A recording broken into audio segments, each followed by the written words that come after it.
நான் என்ன செய்தாலும் பலனே இல்லை என்று அங்கலாய்த்துக் கொண்டிருக்கும் ஆத்துமாவே, இன்று கர்த்தர் நமக்கு தரும் ஆலோசனை 2 நாளாகமம் 15:7.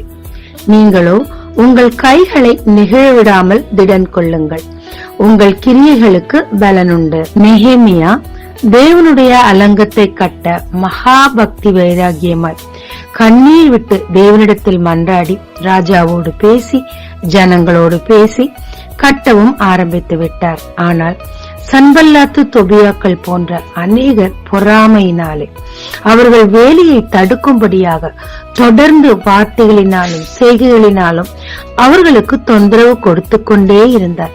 ஆனால் ஒரு மனிதன் நெகேமியாவோ ஜனங்களை திடப்படுத்தினார். ராஜாவிடம் பேசி பொருளாதாரத்தையும் கொண்டு வந்தார். ஜனங்கள் வேலை எப்படியாக செய்ய வேண்டும் என்று அவர்களுக்கு ஆலோசனை கொடுத்து அந்த வேலையை செய்தும் முடித்தார். ஆமாங்க, ஒரு சில காரியங்களை செய்ய சொல்லி கர்த்தரே சொல்லியிருப்பார்.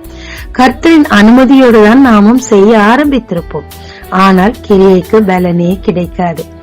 நம்முடைய இருதயம் தளர்ந்து போகத்தக்கதாக சத்துருக்களால் மனமடிவாக்கும் பேச்சுக்களும் பொருளாதார குறைச்சலும் ஏதோ ஒரு காரணம் இருந்து கொண்டே இருக்கும்.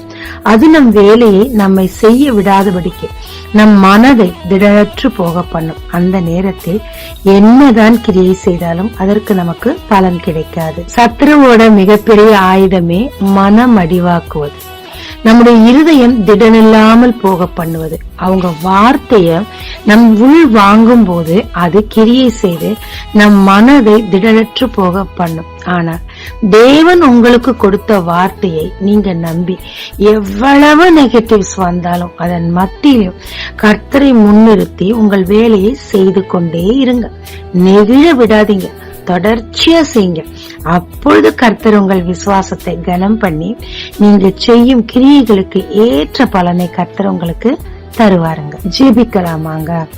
தேவரீர் பொருளாதார குறைச்சல், சத்துருக்களின் கூக்குரல் என் மனதை திடனற்று போக பண்ணுதப்பா. எங்க கைகளை திடப்படுத்தும், எங்க வேலையை நிகழ்விடாமல் செய்ய உதவி செய்யும். என்னுடைய கிரியைகளுக்கு பலன் தாரும், என்னை உற்சாகப்படுத்தும்.